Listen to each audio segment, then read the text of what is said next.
ॐ भूर्भुवः स्वः तत्सवितुर्वरेण्यं भर्गो देवस्य धीमहि धियो यो नः प्रचोदयात्। संसार में प्रत्येक व्यक्ति ज्ञानी है। प्रत्येक व्यक्ति ज्ञान चाहता है। प्रत्येक व्यक्ति अपने को ज्ञानी समझता है, इसीलिए ज्ञान को नहीं प्राप्त कर पाता है, क्योंकि ज्ञानी को ज्ञान की क्या आवश्यकता है। ज्ञान की आवश्यकता तो अज्ञानी को होती है।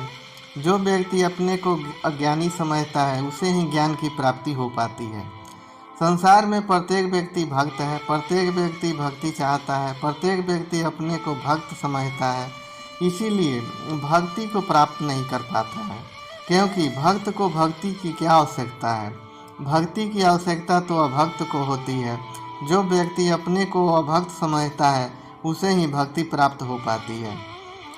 बिना ज्ञान के भक्ति नहीं हो सकती है। बिना भक्ति के ज्ञान नहीं हो सकता है। ज्ञान से भक्ति प्राप्त हो या भक्ति से ज्ञान प्राप्त हो, एक ही बात है। ज्ञान और भक्ति दोनों ही एक दूसरे के बिना अधूरे हैं।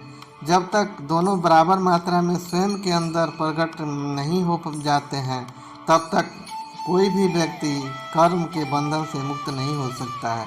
जब तक व्यक्ति कर्म बंधन से मुक्त नहीं होता है, तब तक भगवान का दर्शन प्राप्त नहीं हो सकता। भक्ति के पास आंखें नहीं होती है और ज्ञान के पास पैर नहीं होते हैं। भगवत पथ पर भक्ति ज्ञान की आंखों की सहायता से देख पाती है और ज्ञान भक्ति के पैरों की सहायता से चल पाती है। जब तक ज्ञान और भक्ति साथ साथ नहीं चलते हैं, तब तक भगवत पथ की दूरी तय नहीं हो सकती है।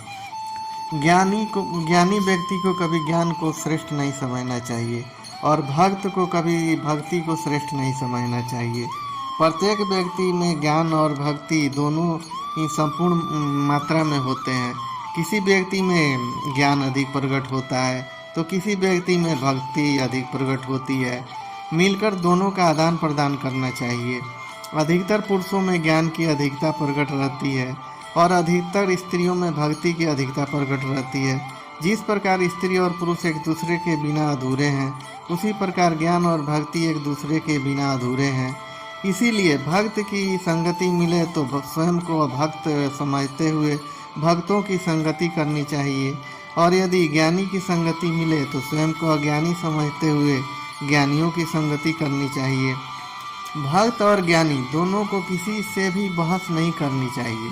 यदि कोई कुछ भी पूछे तो उसे ज्ञानी समझते हुए और स्वयं को अज्ञानी समझते हुए जवाब दे देना चाहिए। जवाब देने के बाद यह विचार भी नहीं करना चाहिए कि मैंने क्या जवाब दिया है, क्योंकि विचार करने से उसके परिणाम का विचार मन में उत्पन्न हो जाता है। फल का विचार ही तो बंधन का कारण होता है। सामने वाला तो बहस करेगा, लेकिन उससे विचलित नहीं होना चाहिए, बल्कि अपनी समझ के अनुसार शांत चित्त से जवाब देना चाहिए। जब ऐसा महसूस होने लगे कि सामने वाला व्यक्ति बात को समझ नहीं रहा है, तो उसे विनम्रतापूर्वक क्षमा मांगते हुए मैं तो अज्ञानी हूँ ऐसा कहकर उससे अपना पीछा छुड़ा लेना चाहिए। जय श्री